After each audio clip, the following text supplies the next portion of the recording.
नमस्कार, मैं ऋतिक नायक और हम पहुंच गए हैं 28वें आदिवासी एकता संस्कृति सम्मेलन में। आप मेरे पीछे देख सकते हैं, ये वो गेट है जहां से लोग अंदर जाएंगे। तो आज हम लोग भी इस गेट से अंदर जाएंगे और जानेंगे कि यहाँ पर किस किस जगह से लोग आए हैं, कौन से राज्यों से लोग आए हैं, क्या उनका इस कार्यक्रम को लेकर, क्या उनकी इस कार्यक्रम को लेकर माइंडसेट है, क्या उनके मन में कि इस कार्यक्रम में क्या आने वाला है, इसके अलावा क्या प्रदर्शनियां लगी हुई है, किस तरीके से अंदर पूरा माहौल है, सब कुछ हम आपको बताएंगे। अलग अलग राज्यों से आए लोगों से हम आपकी बात करवाएंगे कि आदिवासी संस्कृति, आदिवासी एकता को लेकर उनके क्या विचार हैं। सारी चीज़ें हम आपको बताएंगे। आप हमारे साथ बने रहे, हम आपको अंदर लेकर जा रहे हैं और सब कुछ हम आपको दिखाएंगे कि अंदर क्या हो रहा है। तो आदिवासी एकता सम्मेलन में हम पहुंचे और कुछ लोग मिले हमें। कहाँ से आप? हम मेरी पूरी महाराष्ट्र जेएस की टीम, अभी हम महाराष्ट्र से आए हैं। अच्छा, आप सभी लोग ही जो है महाराष्ट्र से आए? महाराष्ट्र से आए हैं। तो ये जो वेशभूषा है, ये वहाँ की आपकी ट्रेडिशनल वेशभूषा है क्या? नहीं, वहाँ की मतलब हम आदिवासी है, हमारी जो ट्रेडिशनल वेशभूषा है मतलब अलग अलग हिस्से में मतलब बटी हुई है। लेकिन जो एक हमारा जो आज का जो प्रोग्राम है, एकता का प्रोग्राम है, इसलिए हमने ट्रेडिशनल जो एक फुल एक ग्रुप बना के हमारे शिरपुर और महाराष्ट्र जेएस की तरफ से हम 40 से 50 लोग एक ही ट्रेडिशनल ड्रेस में आए हैं। अच्छा, तो ये जो झव्वा आए हैं, आपने देखा होगा यहाँ पे बाबा देव वगैरह सारी चीजें देखी होगी, तो कितना आप जुड़ा मानते हैं, कितना एक जैसा मानते हैं वहाँ के जो आदिवासी है महाराष्ट्र में और झव्वा में जो आदिवासी है उनकी संस्कृति को? देखा जाए तो अभी जो मतलब पूरे भारत में जो आदिवासी है, हमारी जो संस्कृति है, हमारी संस्कृति पूरे आदिवासी समाज में एक आदिवासी दूसरे आदिवासी से सब मिलती जुलती है। इसलिए हम जब जाबुआ में अभी हम आए हैं तो हमारी जो संस्कृति है और जाबुआ की जो संस्कृति है लगभग सब मिलती जुलती ही है।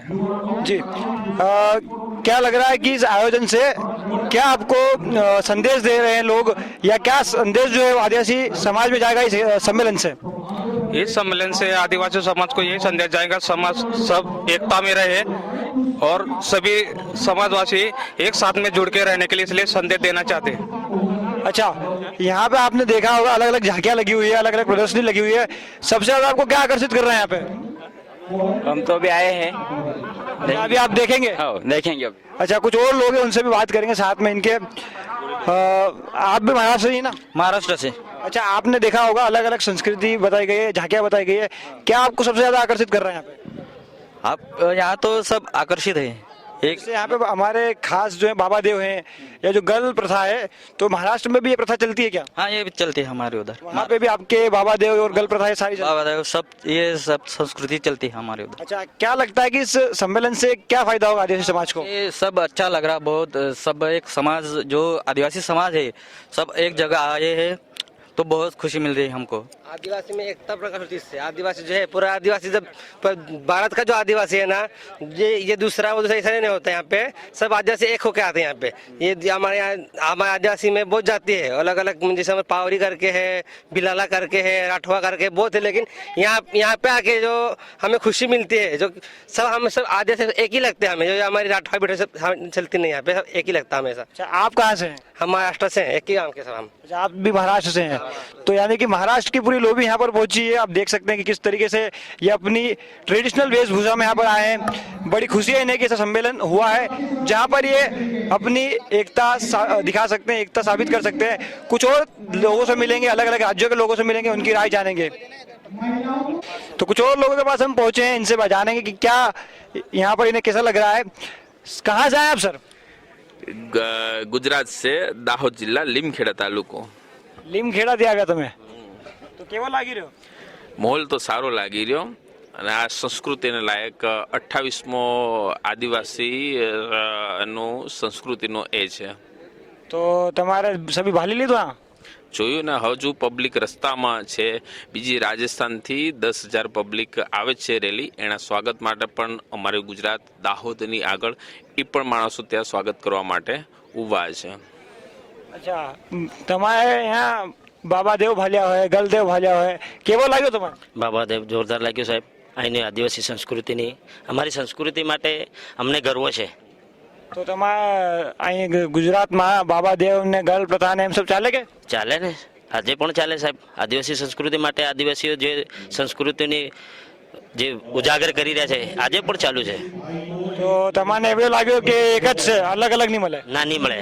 પૂરા વિશ્વમાં આદિવાસી, હા થોડો ઘણો કદાચ ફેરફાર હશે, બાકી તો આદિવાસી તમામ આદિવાસી પૂરા વિશ્વની અંદર જે તે કાર્યક્રમ કે સંસ્કૃતિનું જે પાલન કરે છે એ જબરજસ્ત કરી રહ્યા છે. અચ્છા કાકા, કેવો લાગી રહ્યો તમે ત્યાં આવીને? जोर सारो તમારા ભાલ્યો પૂરો કાર્યક્રમ बढ़ियो ने તો તમને શું લાગે, શું સંદેશ જાવે આદિવાસી સમાજમાં, શું સંદેશ જાવે? आया संस्कृति आनंद था माणसो रस्ता में घना आवे તો તમને લાગે કે મજબૂત સંદેશ જાહે પૂરા આદિવાસી સમાજથી બહાર? जोरदार मजबूत रहेगा. તો હું તમે એનાથી મતલબ હોચરા કે હું થાય એન સંમેલનથી? आदिवासी एकता आदिवासी एक था इन सम्मेलन थी, तो तुम्हें मजा आ रही हो क्या? मजा आ रही है. तो आपने सुना ये लोग गुजरात से यहाँ आए हैं, इनका कहना है कि चाहे गुजरात हो, महाराष्ट्र हो या मध्य प्रदेश हो, सारी आदिवासी संस्कृति एक है और इन्हें यहाँ पे काफ़ी अच्छा लग रहा है. इन्होंने कहा कि 10,000 लोग जो राजस्थान से भी यानी कि एक और प्रदेश से आने वाले हैं जो इस आयोजन में शिरकत करेंगे. कुछ और लोगों के पास जाएंगे, उनसे भी जानेंगे कि वो यहाँ पर क्या महसूस कर रहे हैं. तो आपने देखा आदिवासी समाज में कई तरीके के लोग आए हैं, कई राज्यों से लोग आए. एक और जो है अलग राज्य के हमें लोग लग रहे हैं, हम पूछते हैं कहाँ से हैं और क्या इनका इस सम्मेलन को लेकर विचार है. सबसे पहले आप बताइए, आप कहाँ से आए हैं? मैं बाड़मेर राजस्थान से. अच्छा, राजस्थान से आए हैं. कैसा लग रहा है सम्मेलन में आके आपको? वेरी हैप्पी, बहुत अच्छा लगता है और निरंतर 10 सालों से आ रहे हैं. आदिवासी सभ्यता संस्कृति को देख करके वेरी गौरवान्वित महसूस कर रहे हैं, बहुत गौरवान्वित महसूस कर रहे हैं. जी, तो झाबुआ जो है माना जाता है कि आदिवासी इलाका माना जाता है. काफ़ी यहाँ की जो संस्कृति, आदिवासी संस्कृति काफ़ी देश भर में जानी जाती है. तो क्या जो सबसे ज़्यादा आपको आकर्षित करता है झाबुआ के बारे में, वो क्या है? देखिए, सबसे बड़ी चीज़ तो हमारे आदिवासियों में जो देखने को मिलती है वो एक रूपता. फिर चाहे वो झाबुआ का हो, चाहे वो राजस्थान का हो, चाहे वो गुजरात का हो, चाहे वो महाराष्ट्र का हो, कहीं ना कहीं उनकी ऐसी कोई खूबसूरती है जो हर एक को भाती है. और उसमें विशेषकर हमारे यहाँ के लोगों के जो है रहन सहन के साथ साथ में जिन लोगों से हम मिले तो उनके अंदर जो अपनापन है रियली आउटस्टैंडिंग, और उसके साथ साथ में जो प्रकृति अनुसरण करने की जो उनकी जीवन शैली है सबके लिए अनुकरणीय है. अच्छा, ये जो आप कह रहे हैं कि सम्मेलन आप 10 सालों से जुड़े हुए हैं, तो इस सम्मेलन का जो है उद्देश्य क्या होता है और आपको क्या लगता है कि सम्मेलन के बाद आदिवासी समाज में और बाहर पूरे देश में क्या मैसेज जाने वाला है? सर देखिए, सबसे स्पष्ट एक चीज़ है, आप सभी को अगर सर्वविदित हो तो यूएनओ ने कहा है कि अगर पर्यावरण को बचाना तो आदिवासियों को बचाइएगा. और हम लोग हमारी सभ्यता और संस्कृति को बचाने को लेकर के, क्योंकि किसी भी समुदाय को बचाना है तो उसकी सभ्यता संस्कृति बचेगी तो समुदाय बचेगा. और हमारी सभ्यता और संस्कृति है प्रकृति पूजक. हम लोग प्रकृति के अनुयायी हैं, प्रकृति प्रेमी और प्रकृति पूजक रहे हैं. तो हम सभी ये जो संदेश है, जैसे सदियों तक जो है आदिवासी समुदाय जो वो शिक्षा, स्वास्थ्य और विकास की मुख्य धारा से बिल्कुल दूर रहा है, और इसके भी कुछ जिम्मेदार है वो सरकारी नीतियां हैं जिन्होंने ऐसी पॉलिसी बनाई नहीं कि इनको विकास की मुख्य धारा से जोड़ा जाए. तो हम लोग अपने स्तर पर कि गांव-गांव, दूर दराज ढाणियों तक पहुंचकर उन लोगों तक विकास की मुख्य धारा में जोड़ने की जो मुख्य घटक है शिक्षा, स्वास्थ्य और अर्थव्यवस्था को लेकर के उनको किस प्रकार जागरूक कर सकते हैं. और यहाँ मिल करके हम सब लोग एक दूसरे से किस प्रकार फैमिलियर हो सकते हैं. जैसे सभी की अपनी अपनी सभ्यता है, सभी की अपनी अपनी संस्कृति है, तो हम एक दूसरे से मिल करके वो सारी संस्कृति को आपस में जानने पहचानने का प्रयास कर रहे हैं. और उसी कड़ी में ये 28 वर्षों से निरंतर चल रहा है जो हमारे लिए बहुत ही अनुकरणीय और आदर्श हैं, और हम उससे सीख रहे हैं. और इस जो यहाँ सीख जाते हैं हर आदमी, जैसे हम राजस्थान से आए हैं तो यहाँ जो नई चीज़ सीखते हैं वो जाकर के हमारे राजस्थान में हम चलाते हैं. और वर्ष पर्यंत जन चेतना रथ यात्रा के मार्फत और छोटे छोटे कैडर कैंप आयोजित करके आम आदमी तक वो सारी चीज़ें पहुँचाने का प्रयास कर रहे हैं, और उसी कड़ी में ये चल रहा है. जी, तो महाराष्ट्र और गुजरात के बाद आपने सुना राजस्थान से आए लोगों को, इनका कहना वही है जो हर कोई कह रहा है कि आदिवासी चाहे कहीं भी रहे, उनकी जो संस्कृति है, उनका जो माइंडसेट है वो एक ही है. इसी तरह की हम और जाएंगे और लोगों से बात करेंगे, उनका इस सम्मेलन के बारे में क्या महत्व रखता है वो सम्मेलन के लिए, वो जानेंगे. क्या उनके दिमाग में है कि ये सम्मेलन कितना उन्हें आगे ले जाएगा, ये भी जानेंगे. तो अलग अलग राज्यों के बाद हम पहुँचे देश की राजधानी से आए हमारे साथ साथी हैं, उनसे हम जानेंगे कि वो क्या सोच रहे हैं इस बारे में. सर, दिल्ली से आप आए हैं, आज झाबुआ जिले में पहुंचे हैं, ट्राइबल इलाका माना जाता है. क्या देखा आपने यहाँ पर? सबसे पहले मैं बतलाना चाहूँगा, मेरा नाम डॉक्टर बेंजामिन बड़ा है और मैं दिल्ली में भी विश्वविद्यालय में पढ़ाता भी हूँ. सबसे पहले जब निमंत्रण मिला मुझे कि 28वां सम्मेलन हो रहा है तो कौतूहल था हमारे हृदय में कि भाई पूरे राज्य के और पूरे भारत के आदिवासी लोग एक साथ यहाँ पर आ रहे हैं तो कुछ ना कुछ तो अनोखा चीज़ देखने को भी मिलेगा. और वाकई में ये सार्थक सिद्ध हुआ जब मैं यहाँ पर आया. जब मैंने बाहर से गाड़ियाँ देखी करीबन 1000 गाड़ियों से भी ज्यादा गाड़ियां बाहर लगी हुई हैं। और जिस तरीके का जतरा मैं उरांव से हूं, कुड़ुक से हूं, तो हमारी भाषा में ऐसे सम्मेलन को जतरा बोला जाता है। तो जिस तरीके का जतरा और जिस तरीके के अलग अलग राज्यों से मैं आदिवासियों को देख रहा हूं, अलग अलग वेशभूषाओं में देख रहा हूं, ये बहुत ही सराहनीय कदम है। साथ ही साथ प्रशासन को भी मैं बहुत ज्यादा धन्यवाद देना चाहूंगा कि बहुत ही वेल मैनेज्ड और वेल मेंटेन्ड है चीजों को। जो व्यवस्थित तरीके से जो चीजें हो रही हैं यहाँ पर, यानी यहाँ पर किसी भी प्रकार का शोर शराबा नहीं है। डिसिप्लिन जिसको बोलते हैं, जो हमने यहाँ आदिवासियों के बीच में देख रहा हूँ, डिसिप्लिन नाम की चीज बहुत ही उत्तम दिख रहा है यहाँ पर।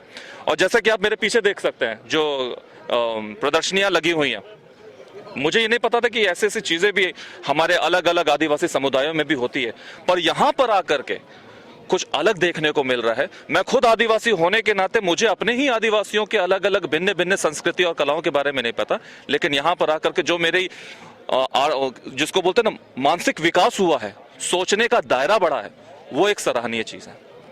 जी, आपने बात करी कि इस आदिवासी संस्कृति आपने ऐसी भी देखी जहाँ यहाँ पर जो आप जिससे अपरिचित थे, तो आपने बाबा देव देखे होंगे, गल देव देखे होंगे, तो ये जब आप देखते हैं संस्कृति तो क्या विचार आते हैं मन में? मुझे ऐसा लगता है कि अपने अपने आदिवासी समुदायों की अपनी श्रद्धा है और अपने ही चीजों को लेकर के, जो भी श्रद्धाओं को लेकर के वे उन चीजों को समर्पित रहते हैं और उन चीजों पर अपने आप को निर्भर रहते हैं। सबसे बड़ी बात इसके पीछे जो आदिवासियों की जो सोच है, उस पर जब मेरा ध्यान जाता है तो वो ये रखता है कि आदिवासी बहुत ही, इंग्लिश में जिसको वर्ड बोलते हैं डेडिकेटेड, समर्पित है। मगर अगर किसी को अगर उन्होंने शब्द दे दिए या किसी के प्रति अगर उन्होंने श्रद्धा उत्पन्न हो गई, तो अपने तन मन धन और प्राण से भी वे उस चीज को पूरा निभाते हैं और पूरा करते हैं। यही चीज मुझे देखने को मिलती है। जी, संस्कृति की बात की हमने, बात करते हैं कि जो सम्मेलन है उसका जो उद्देश्य बताया जा रहा है कि सशक्तिकरण, कुल मिलाकर के आदिवासी समाज का सशक्तिकरण, तो क्या लगता है इस सम्मेलन से क्या मैसेज जाएगा और क्या है जो इंस्पायर करेगा सबको? मुझे जैसा लग रहा है कि इस सम्मेलन में जो 3 केंद्र बिंदुओं पर जो बातें चलने वाली है और उस केंद्र बिंदुओं के ऊपर जो आदिवासी सर्वांगीण विकास और सतत विकास के बारे में जो हम लोग बात करने जा रहे हैं, शिक्षा को लेकर के, स्वास्थ्य को लेकर के और आर्थिक व्यवस्था को लेकर के जो बात करने जा रहे हैं, ये बहुत ही जरूरी मुद्दे हैं और इन चीजों पर हमारे आदिवासियों को चर्चा करनी भी चाहिए और साथ ही साथ जागरूकता बढ़ानी भी चाहिए। तो जिस तरीके से आज सेशन जो होने वाले, मुझे ऐसा लग रहा है देश के, जब दुनिया के कोने कोने से जो एक्सपर्ट्स लोग, ट्राइबल एक्सपर्ट्स लोग, पहली बार ऐसा देखने को मिल रहा है कि ट्राइबल लोग यानी आदिवासी लोग अपने आदिवासी के बारे में एक्सपर्ट बनकर के सामने आ रहे हैं और पूरे भारत के आदिवासियों के विकास के लिए और उनके मानसिक विकास के लिए बातें अपने सभी आदिवासियों के सामने रख रहे हैं। ये एक, मेरे ख्याल से दुनिया में शायद मैं पहली बार इस तरीके की चीजें सामने देख रहा हूं। अन्यथा इससे पहले मैं क्या देखता था कि गैर आदिवासी लोग आदिवासियों को पढ़ाते थे कि क्या करना चाहिए, क्या नहीं करना चाहिए। यहां पर आज आदिवासी जो थोड़े अच्छे हो चुके हैं, थोड़ा इनका विकास हो चुका, वे आज अपने भाई बहनों को, आदिवासी भाई बहनों को, उनके विकास के लिए आज सामने पटल पर आकर के, मंच पर आकर के बातें कर रहे हैं। ये बहुत ही उत्तम और सराहनीय कदम है, मुझे ऐसा लगता है। तो आपने सुना कि किस तरीके से इनका मानना है कि ये सम्मेलन जो है न केवल सांस्कृतिक दौर से महत्वपूर्ण है, सांस्कृतिक दृष्टि से महत्वपूर्ण है, बल्कि संस्कृति बचाने के साथ, प्रकृति बचाने के साथ साथ ही ये आदिवासी के सशक्तिकरण में भी एक अहम भूमिका निभाएगा। तो आपने देखा किस तरीके से विभिन्न राज्यों से आए लोग यहाँ पर आदिवासी संस्कृति का उत्सव मना रहे हैं। सभी लोग बड़े प्रसन्न नजर आ रहे हैं कि उन्हें ऐसे एक सम्मेलन में आने का मौका मिला जहाँ पर विभिन्न राज्यों से, विभिन्न जिलों से आए लोग इकट्ठे होकर अपनी संस्कृति को, अपनी एकता को मना रहे हैं। अलग अलग तरीके की संस्कृति की प्रदर्शनी यहाँ पर लगी हुई है। हमारे झाबुआ जिले के जो प्रमुख तीर्थ स्थल माने जाते हैं, जैसे बाबा देव या अन्य जो हैं, उनकी प्रदर्शनी यहाँ पर लगाई गई है। उनके बारे में बाहर से आए राज्य के लोग जान रहे हैं। हमारी गल देव प्रथा हो या दूसरी प्रथा, उनके बारे में उनको जानकारी मिल रही है। सभी का मानना है कि आदिवासी एकता सम्मेलन उनके संस्कृति बचाने और आदिवासी सशक्तिकरण में महत्वपूर्ण भूमिका निभाएगा। आज इस सम्मेलन का पहला दिन है, कल भी ये जारी रहेगा।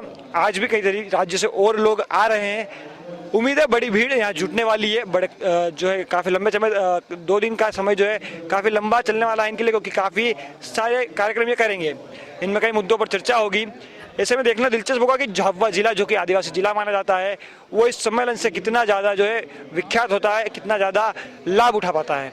ऐसी खबरों के लिए, आदिवासी संस्कृति से जुड़ी चीज़ों के लिए आप हमारे चैनल के साथ जरूर जुड़े, क्योंकि आदिवासी संस्कृति, आदिवासी एकता को आगे बढ़ाने का काम जिस तरीके से सम्मेलन करता है उसी तरीके से हमारा चैनल भी करता आया है। तो इस चैनल को जरूर सब्सक्राइब कर लें, क्योंकि ऐसी ही खबरें हम आपको आगे भी पहुंचाते रहेंगे।